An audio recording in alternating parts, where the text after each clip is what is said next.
interested in aligning with the cause and need to create a new campaign in partnership with the charity. I can tell you from personal experience, when we did a campaign for Motorola that benefited domestic violence victims, we were working with the National Coalition Against Domestic Violence. They didn't have a used phone collection program, but that was precisely the initiative we wanted to deploy. They were flexible to our needs and helped us on a national level collect used wireless phones from consumers that we could redistribute to domestic violence victims. It's a great example of aligning ourselves with a credible third party that can help us facilitate an original idea for success. And lastly, like any marketing campaign, we need to deliver results. If you don't deliver results, you can't sustain the program. And sustainability in a social branding campaign is what brings great value to the charity and builds stronger equity with our customers. We're going to quickly go through a couple measurement mechanisms we can use. It's not all about raising money. Constituent engagement is a way to build a stronger emotional bond with your customers and at the same time create measurable results, whether it's signing petitions at an event, raising money at a local fundraising drive, collecting used phones, as I said before, even driving retail store traffic through storytelling in a retail environment. Other means of generating traffic or tracking traffic, if you will, is a great current example, the Sears Heroes at Home Wish Registry campaign, which is in large part driven through their website. It's a great way for consumers to come into the website, make a donation that can help benefit a military family. For Sears, I can track how many people are coming in, what they did when they went there, how much they donated. I can also track their movement into my commercial site. And that allows me to track this campaign against the bottom line. And certainly the bottom line is as important in social branding as it is in any sales and marketing initiative. It's incumbent upon all of us in creating our social branding campaigns that we need to close the loop. At some point in a campaign, we've got to be able to say, here's how this is positively impacting our business, whether it be one or a combination of sales, store visits, website hits. These things have to be built in on the front end so that we can, at the end of the year, say to our marketing supervisors, here's how this campaign is helping a charity. Here's how it's helping us develop a stronger bond with our customers, and here's how it's helping us grow our business. Another way to measure success is to earn notoriety. In simple terms, taking credit for what we do.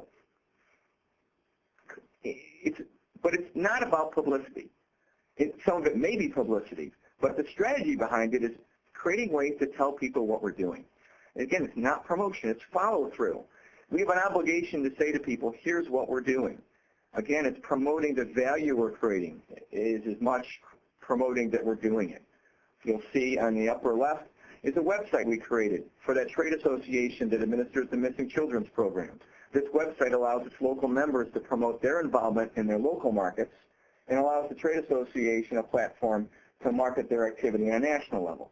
In the upper right-hand corner, you'll see a screen grab from a satellite media tour we did with AET Security that promoted their partnership with the National Coalition Against Domestic Violence, which together they donated McGruff costumes to local law enforcement officials around the country.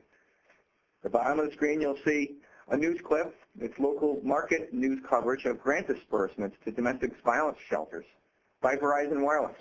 These are all means of showing people what we're delivering. The importance of delivering that message is borne out in research. Well, on one hand, customers accept the idea of marrying social branding with sales and marketing campaigns. As you'll see there, 88% are comfortable with that. We also find that customers want more transparency. They want to know what's behind the curtain of social branding. Number one, they want to make sure, or we want to make sure as marketers, that the size of the promise meets the scope of the delivery. And number two, we need to promote the value we created. For most marketers, as I shared a moment ago, this could be as simple as promoting the end benefit through press coverage, information on websites, year-end corporate giving reports. But if you look at the survey information here, 91% of customers want to hear more about the cause affiliations. They don't want to hear lip service. More than half of them feel they're not getting enough information. And there's a significant portion of customers out there that would favor government oversight to ensure that social branding campaigns are delivering what they say they're delivering. So if we don't, as marketers, spend more time talking about how we're delivering value, we risk almost commoditizing, if you will, social cause alignment. When so many brands do the same thing with little or no differentiation, it makes it hard for customers to develop a connection with the brand. You know, what does this mean? What are you doing, and what social brand value is being created? You know, any customer may have great affinity with a cause, as is the case with the widespread use of pink in consumer product packaging to support breast cancer. Now, no disrespect meant to the Susan Komen Foundation. They're one of the most savvy and successful not-for-profit marketers of all time, having raised millions for breast cancer research. And no disrespect meant to the brands represented on the screen. But in some circles, what you see is called pink washing. And it's precisely why 91% of Americans want to know more about social branding commitments made by the brands they support. Well-meaning as they are, when you think about it, what makes one pink label any authentic or genuine than another? Or for that matter, one airplane over another.